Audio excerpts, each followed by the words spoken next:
there's the little star. To keep it on. So we put it next to it here. It takes a team to help these kids learn. And did you do good telling? Let's see. It takes a team to teach the parent to be able to teach the child. So I think it's very important as a team to help the child develop to their full potential.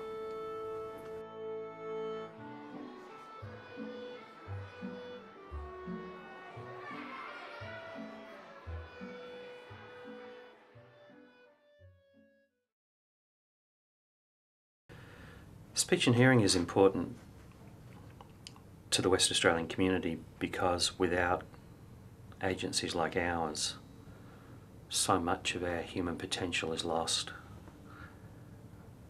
What we see here as the outcome of our work is children who've been given the opportunity to grow into their full potential. And for those of us who are parents, and most of us will be in our lifetimes, the thought that our children could achieve less than they ought is one of the most distressing things that you can face as a parent. What we do is we restore the hope. We show the light at the end of each personal tunnel, and we walk with families on that journey, and many of them are on a journey they didn't expect to be on. So our role is to be with them for that part of the journey until they're ready to go on the rest of it by themselves. So that's where our mission lies. It lies in unlocking the potential of children who deserve and have a right to the same opportunity as every other child. Good girl. The instrumentation that we're using and the technology that we're using now is called an automated auditory brainstem response machine, and we actually are measuring the brain's response to sound. So we're measuring the end result of the sound that goes into the baby's ear. Basically, there's a lot of evidence from overseas and Australia to show that the earlier you diagnose a problem in a baby and the earlier interventions are put in place, the better the outcomes. One American researcher states that if you diagnose a baby before the age of 6 months and have interventions in place before 6 months of age, by the time that baby reaches 5 years of age, they're basically normal children. So it's really important to get that message across that the earlier you pick it up, the better, because the child can actually lead a normal life afterwards. Up until age 4, our brains are always building those dendrites and axons and creating new synapses throughout their brains, where after that, what they don't use, they lose. And so that's when our brain's growing the most, is between, even before birth, up until age 4. That's the most critical time that we can put information in. From our school, we're very play-based because we feel that children learn best in a play situation, and that's their work, is play. So if they can work and play at the same time, they acquire that language. So I suppose at normal school, it still may be a lot more hands-on, where we're just more play-based. I guess our toy library is set up because it's filled with toys, of course. And for us, we work on a thematic base. So like this term, it's kitchen and safety in the kitchen. So if we can set it up like a make-believe kitchen where they can go and participate and play, they will also learn safety in the kitchen at home. So the toy library is very beneficial because we have to have the toys. Kids need toys to learn to play. We can't give them sheets of paper or stickers or things. They need to have hands-on activities to learn. Well, occupational therapists generally work on providing kids with a good basis for function and their performance-based skills, such as learning how to use their body well, learning how to communicate well, learning how to write well, and learning how to play well. Most of the learning how to speak well is done, and learning how to learn their concepts is done by the teachers here, but the OTs look at the elements of the sensory learning system, the motor learning system, and how the children interact in their environment. Fundamentally, I believe any child under the age of 8 can't learn completely sitting at a desk. That's not how our bodies and our brains are wired to learn.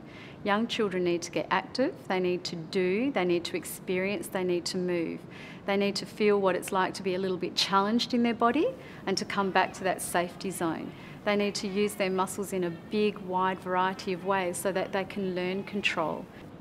Many people think when they see the activity with a scooter board, for example, careering down and knocking over cardboard boxes, that it's just plain good fun. But actually, when you're in that position, lying on your tummy with your arms up, It builds your shoulder girdle stability and builds all the little muscles in your back. And some children that have the speech and language problems particularly, and also the language hearing impairment, have low muscle tone, and they find it difficult to hold their body in positions what we call mid-range positions. So they're a little bit floppier than normal. So whilst the activity is fun and it's got speed and it's got balance and got control and it's got a purpose, it's also building up their muscle strength. And when they're in that position of prone extension, that's a position that is linked to increasing concentration in young children. So a lot of thought's been put into the type of activities that we use, and also then it's got the building component at the very end, so they have to recreate and not just annihilate.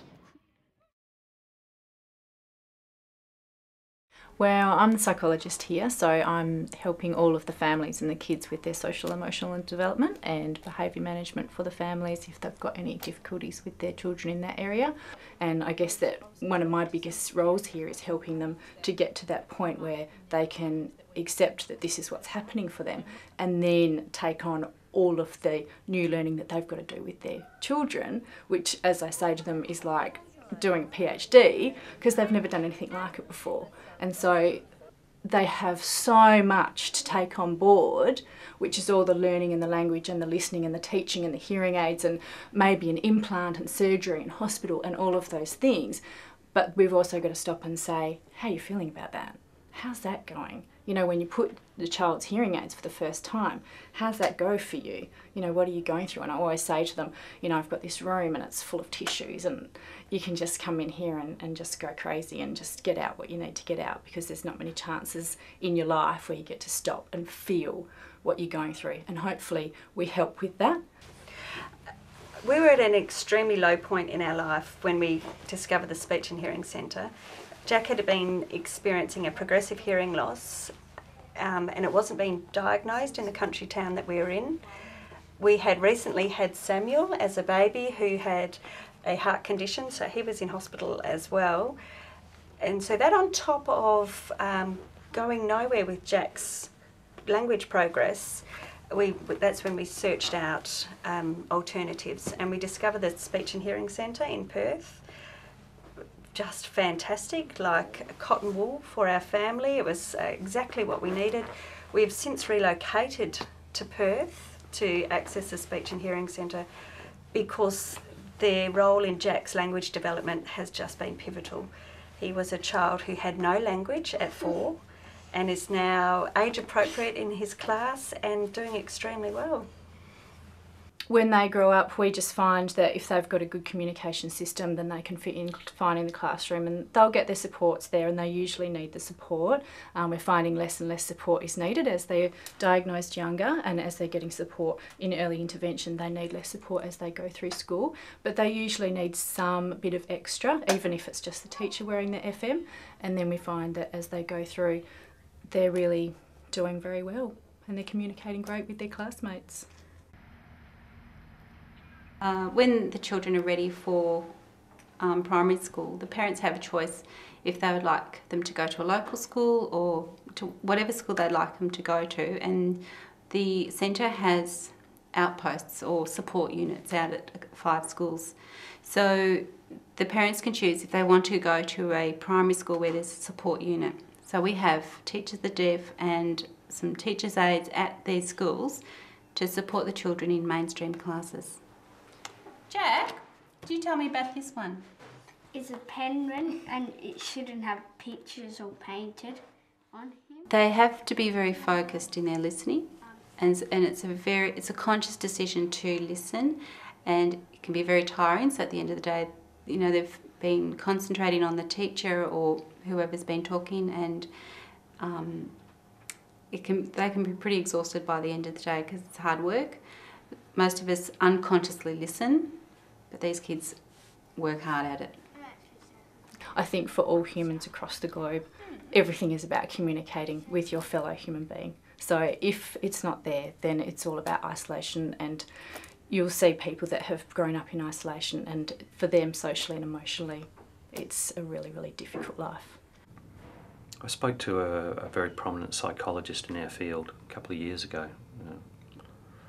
gentleman called David Lutemans, and Lutemans wrote a very interesting paper saying that this was probably the best time to be alive if you were a deaf person. And